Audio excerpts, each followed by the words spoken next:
قرآن پاک کی سورہ جمعہ کی آیت 6 کے اندر اللہ پاک فرماتے ہیں کہ کہہ دیجئے کہ بے شک موت جس سے تم فرار ہوتے ہو وہ بہت جلد تمہیں ملنے والی ہے،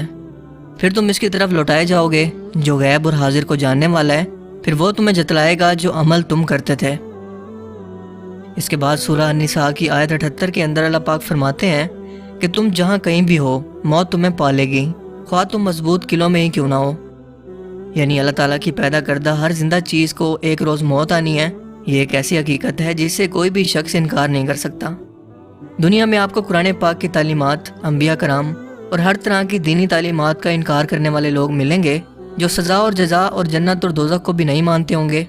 آپ کو ایتھیسٹ ملیں گے جو خدا کے وجود پر یقین ہی نہیں رکھتے اور اس دنیا و کائنات کی تخلیق کو محض ایک اتفاق یا کوئی حادثہ قرار دیتے ہیں۔ لیکن ان سب لوگوں میں سے کوئی ایک شخص بھی ایسا نہیں ہے جو موت کا انکار کر سکے، کیونکہ موت ایک اٹل حقیقت ہے جس سے کوئی بھی شخص فرار اختیار نہیں کر سکتا اور نہ ہی بچ سکتا ہے، جس کا مشاہدہ ہر روز انسان اپنی آنکھوں سے کرتا ہے۔ دوستو، پیدا کرنا اور موت دینا ایک خدائی اختیار ہے جس پر انسان کا کوئی کنٹرول نہیں، مگر پھر بھی مذہب بیزار سائنسدانوں نے اس خدائی اختیار کو حاصل کرنے کے لیے بھی بے انتہا کوشش کی۔ کئی دوائیاں ایجاد کی گئی، انسانوں کو فریز کر کے بھی دیکھ لیا، ڈی این اے کے اندر بدلاؤ کر کے بھی دیکھ لیے، لیکن آج تک کوئی بھی ایک سائنسدان بھی موت سے رائے فرار اختیار کرنے کا طریقہ ڈھونڈ ہی نہیں پایا، کیونکہ ہر ایک سائنٹسٹ کو آخر کے اندر جواب ملا تو صرف ایک، یعنی سورہ آل عمران کی آیت کہ ہر جان کو موت چکھنی ہے۔ لیکن سوال یہ ہے کہ کیا میڈیکل سائنس انسان کو واقعی زندگی واپس لوٹا سکتی ہے؟ کیا آج نہیں تو فیوچر کے اندر ایسا کبھی پاسبل ہے؟ کیا ہوگا اگر فیوچر کے اندر ہم انسان کسی طرح سے ان تجربات کے اندر کسی حد تک کامیاب ہو جائیں اور خدا کی طرح ہمیشہ کے لیے امر ہو جائیں؟ آپ مانو نہ مانو، یقیناً یہ سوال ہر انسان کے ذہن میں کبھی نہ کبھی ضرور آتا ہوگا، اور کسی سائنس پرست کے دماغ میں تو یہ کسی خون کی طرح دوڑتا ہے، جس کے نزدیک انسانی جسم صرف ایک گوشت کا ٹکڑا اور سیلز اور ٹیشوز سے مل کر بنا ہوا ایک جسم ہی تو ہے، جس کو مرنے کے بعد اگر واپس زندہ کر لیا جائے تو انسانی جسم پہلے کی طرح نہ صرف چلنے لگے گا بلکہ ہمیشہ کے لیے اس سے موت بھی ختم ہو جائے گی، کیونکہ ایک سائنس پرست کے نزدیک روح نام کی تو کوئی چیز موجود ہی نہیں ہوتی۔ ایسا ہی ایک خیال 1934 میں ایک امریکی ڈاکٹر رابرٹ ای کارنش کے دماغ میں آیا، جس نے ایک مردہ انسان کو دوبارہ واپس زندہ کرنے کی کوشش کی۔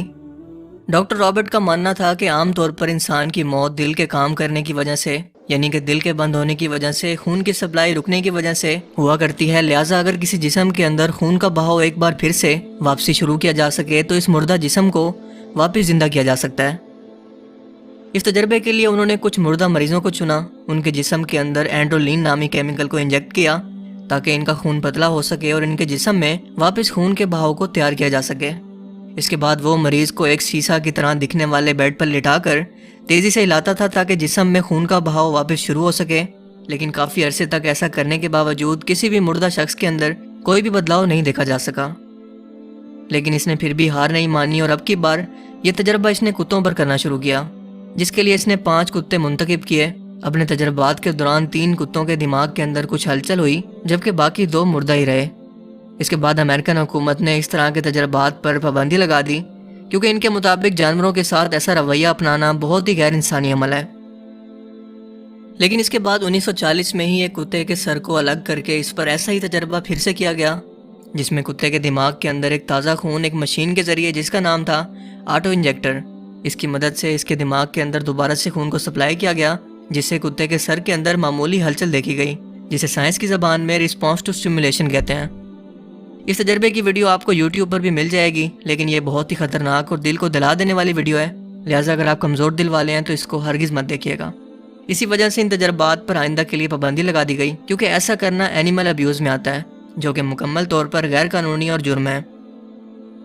اس کے بعد حال ہی میں ایک بار پھر سے تجربہ کیا گیا، جس میں سور کے دماغ کو کچھ منٹس کے لیے زندہ رکھنے کا دعویٰ کیا گیا، لیکن ان تمام تجربات کو جو جانوروں پر کیے گئے، ان میں سے صرف جانوروں کے دماغ پر ہی تجربات ہوئے، ان کے پورے جسم پر نہیں۔ اور اوبیسلی سی بات ہے کہ اگر کسی جانور کے دماغ کو کسی طرح سے زندہ کر لیا جائے تو وہ باڈی کو بھی زندہ کر سکتا ہے، اسی لیے ان جانوروں کے دماغ کے اندر ہی خون کو جاری کرنے کی کوشش کی گئی، جس کے اندر وہ کسی بھی طرح سے کامیاب نہیں ہوئے،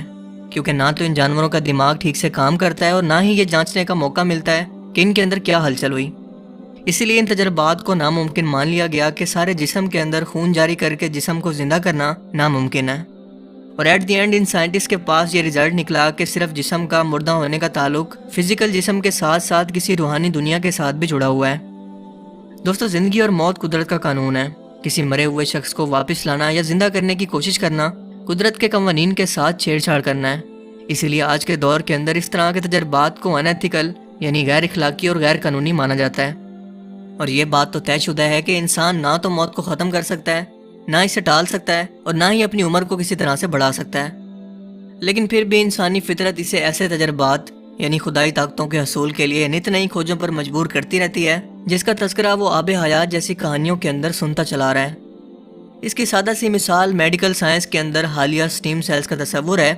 جس کے بارے میں یہ دعویٰ کیا جا رہا ہے کہ عمر گزرنے کے ساتھ انسانی سیل جو بوڑھا ہو جاتے ہیں، اگر انہیں پھر کسی طرح سے جوان کر دیا جائے تو یہ انسانی زندگی کو بڑھا سکتے ہیں۔ لیکن حقیقت کے اندر موت کو بھی سائنس آج ایک حقیقت مانتی ہے جس کو جھٹلایا نہیں جا سکتا۔ دوستو، موت ایک ایسا عمل ہے جس میں انسان اپنی دنیاوی زندگی گزارنے کے بعد اپنے اعمال کا اللہ تعالیٰ کو جواب دے ہوتا ہے۔ آپ ذرا امیجن کر کے دیکھیں کہ اگر فرعون مصر جو کہ ظالم ترین بادشاہ تھا، اگر اس کو کسی طرح سے موت نہ آتی یا وہ امر ہوتا تو وہ انسانیت پر کس طرح سے مزید قہر ڈھاتا، آپ اس کو امیجن کر سکتے ہیں۔ کیا دنیا کے اندر ظلم کرنے والے، کئی سو قتل کرنے والے، لوگوں کا حق مارنے والے، انسانیت کی تذلیل کرنے والے اگر ہمیشہ کے لیے زندہ ہو سکتے تو کیا اس پوری کائنات کا نظام درم برم نہ ہو جاتا؟ اپنی خواہش اور خوشی سے بھلا آج کے دور کے اندر کون مرنا چاہتا؟ اور سب سے بڑھ کر کہ اگر اس طرح کی کوئی طاقت کسی شخص کو حاصل ہو سکتی تو کیا سب سے پہلے اللہ تعالیٰ کے سب سے قریب اور پیارے بندوں کو یعنی کہ انبیاء کرام کو یہ طاقت حاصل نہ ہوتی؟ لیکن تاریخ کے اندر ہمیں ایسا کچھ سننے کو نہیں ملتا، جس کا مطلب یہ ہے کہ انسان مستقبل کے اندر بھی جتنے بھی تجربات کر لے، موت کو کبھی شکست نہیں دے سکتا۔ قیامت کے روز جب جہنمی لوگوں کا اور نیک لوگوں کے درمیان فیصلہ ہو جائے گا، یعنی جہنمی لوگ جہنم کے اندر چلے جائیں گے اور جنتی لوگ اپنے جنتی محلوں کے اندر ہوں گے، تو اللہ تعالیٰ موت کو حکم دے گا تو وہ جنت اور جہنم کے درمیان ایک مینڈے کی شکل کے اندر لائی جائے گی جسے قربان کر دیا جائے گا، اور اس کے بعد جنت اور جہنم کے لوگوں سے کہا جائے گا کہ آج کے بعد موت کو ختم کر دیا گیا ہے، یعنی اب جہنمی ہمیشہ کے لیے جہنم میں رہیں گے اور جنتی ہمیشہ کے لیے جنت میں۔ اس سے پہلے موت کو شکست دینا ممکن نہیں ہے، کیونکہ نظام قدرت ہے کہ ہر زندہ چیز کو موت آنی ہے سوائے اللہ تعالیٰ کی ذات کے۔ ایون کہ خود مالک الموت کو بھی موت آنی ہے، جو کہ تمام انسانیت کی روح قبض کرتے ہیں۔ دوستو، اگر یہ ویڈیو آپ کو اچھا لگا اور اس سے کچھ نیا جاننے کو ملا تو اسے لائک کیجئے، اور مزید اس طرح کی انفارمیٹیو ویڈیوز کے لیے اس چینل کو ضرور سبسکرائب کریں۔ اب میں ملوں گا آپ سے ایک نئی انٹرسٹنگ ویڈیو میں، تب تک کے لیے اپنا بہت سا خیال رکھیے گا۔ Thanks for watching this video. اللہ حافظ۔